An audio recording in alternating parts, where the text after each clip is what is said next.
Praise the Lord, everybody. I just wanted to extend the invite. I had did a little snippet on yesterday about what God has laid upon my heart for 7 days to deal with the walls, to study about the walls. And this came from, I was reading about the fall of Jericho, how Joshua, God had given him instructions on how to deal with the walls that were built up, how to get the victory in Jericho, because Jericho was shut up. It was like nothing went in, nothing came out.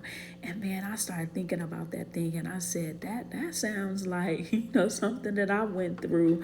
Have you ever been stuck or stagnant, or you just can't get the victory over something, or it may be seem like it's a cycle? You every year you're going through the same old thing. That's why I believe the reason why is because we probably haven't dealt with it properly.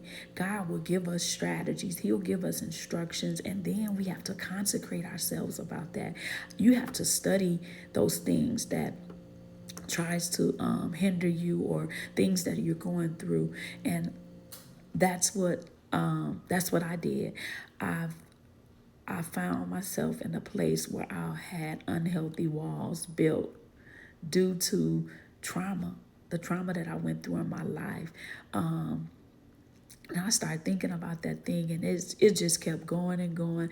And I was like, man, I want to share this, because we can have self-built walls up and not even be aware of it, because we didn't really dig into it or really sought God, or consecrated ourselves so that we can hear. Because sometimes when we have built walls, we can't see. When you got a wall up, you can't see. You may not be able to hear. You may not have clarity or soundness. You may not have stability. But if you deal with those walls, whatever's hindering your total healing, your total victory, being free indeed, I believe it's a wall out. If you don't have that, if you don't have the total healing, the total victory, if you don't have that breakthrough, if you always going through the same old, same old.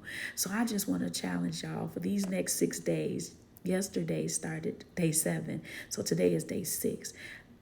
Identify those walls. Get into the presence of the Lord to see what's been hindering you, what's been hurting you, what's been affecting you, what